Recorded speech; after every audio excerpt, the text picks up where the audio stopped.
Alright guys, so it's Friday, just got off work. I'm doing some work on the Danger Ranger. I plugged in my OBD scanner. This is OBD1, OBD2 didn't come out till 95.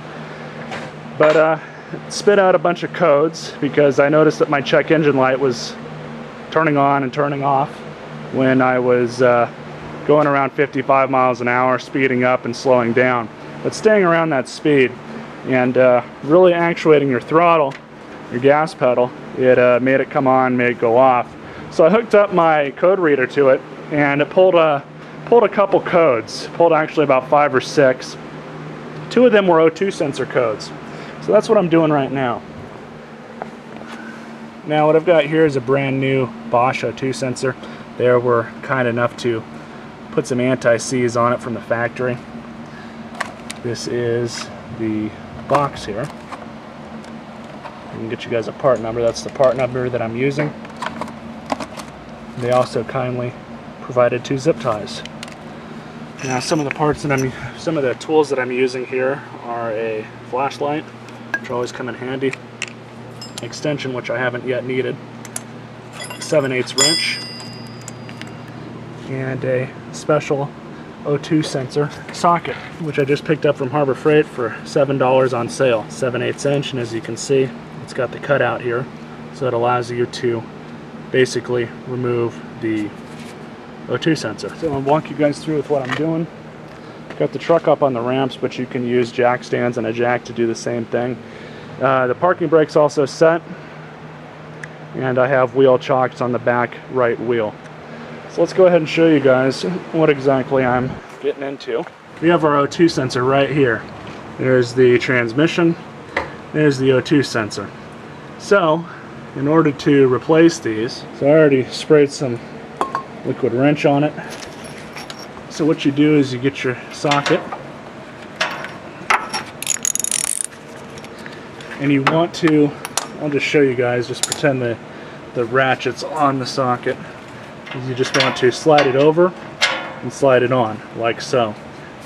This allows the bundle of wires to go out the side. And as you guys can see, I already loosened it up. So, now that I have it loose, this was really easy because there's no rust in my state. So, for those of you who are watching this, who are trying to get a rusty one off, I feel bad for you guys. Anyways, so there's also a wiring bundle that goes up. It goes into basically in between your firewall and the back of your motor. It's going to be kind of difficult to get to. That cable, you guys probably can't even see it, but it's that wire right there, that wire bundle, and it goes up, and I can't get the camera back there, but it goes right into the back of the motor. There's a wire that comes down right down like that, and it goes right into it. It's not easy to get to, and my motor has cooled down a little bit, but you do not want to do this on a hot motor because you'll probably burn yourself. So I'm going to go ahead and put the camera down and see if I can work at getting this thing out. Now, I'm sure you guys probably want to know how I got this thing out. Well, this is basically it. And I wish I could help you guys a little bit easier with this, but as you can see, actually you probably can't even see it, but I just removed it. I'm going to go ahead and let it hang. And what I did was I got back there with a flashlight, shined it right there with my left hand, and there's a little slot on here. I can show you guys when I go ahead and disconnect it from the bottom. So here we have our old sensor. It's actually not original. This one's a Bosch as well, though the part number is different. So I don't know how old it is. It doesn't really look that old, but then again, we don't really have much of a problem with corrosion and rust here. But anyways, as you guys can see, there's like a little slot there on the back, a little nub. You go ahead and you press down on that, and you basically got to pull it out. It's not easy. It can be very infuriating, especially if you have bigger hands than I do. My hands are fairly decent sized, but those of you who have bigger hands are probably going to have a problem with that because I barely was able to get back there. Now here we have our new one. I'm going to go ahead and connect it up from the top and just basically drop it down. Same way the other one came out. So I can see my connector there. What I'm going to go ahead and do, I need to find a good way to stash this light.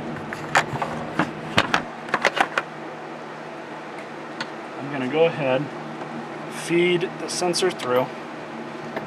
I'm going to let it just hang for the moment. It's not really that big of a deal. Let's go ahead and stick her back in. Now some of you guys might say, well, you should have threaded it in first. Well, yeah, I could have. But the reason why I didn't is because then I have to fish that cable all the way back up there. Now, yes, you don't want to twist a bundle of wires from a neutral position such as it sits into place, because then you'll put a bunch of, twists into the wire bundle, and you don't really want that. So how you negate that is you twist it around the opposite way. Stick it in, tighten her in. That's all there is to it. Really not all that difficult.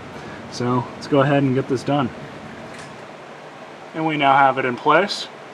I'm just going to go ahead and tighten it down. So now that this side's done, I can start on that side. Now it's pretty much, as you guys can see, a catalytic converter's in my way, so it might be a little bit more difficult to do this. Alright guys, so the bottom unscrewed just as easily as the other side did. But I did want to make a note of this because I know that a lot of you guys are probably going to ask me how I got to this side over here. Well, I can just so happen to show you better with the camera. As you can see, that yellow bundle goes down into another connection, just like the one on the other one. Now what I did was, as you can see that thing right there, that little bracket, just pull the whole thing off nice and carefully. Hopefully it doesn't break on you. Alright guys, so had a little trick. Pulled it out at the bottom with it still attached, wrapped it around itself a few times. So now I can easier get to this connection. So I'm going to try it that way and go ahead and undo it. Problem is, honestly, I would like to just go ahead and maybe I've got enough slack from the bottom. Looks like I do. So maybe I can do that. I've got some string. Hold the phone a minute, boys. I'm going to show you guys a trick. As you can see here, I've got a piece of string attached to the end of this. That's because I'm going to go ahead and lower this part down to the bottom, zing it back into the exhaust, basically like so. But I'm keeping the string here because I don't want the connector to go down there with it. So it's kind of a pain in the ass to do this, but it really has to be done. So I'm going to go ahead and just lower it down just a little bit more, probably to about right there, because it actually goes like back over here. So I'm going to shut the camera off and go ahead and do this. Alright guys, so I got both the O2 sensors back in. Both are connected and cinched down, so let's go ahead and turn her on. So if we get any check engine lights, I might have to reset the computer for this. In fact, I know I'm going to have to, so I can check the computer again.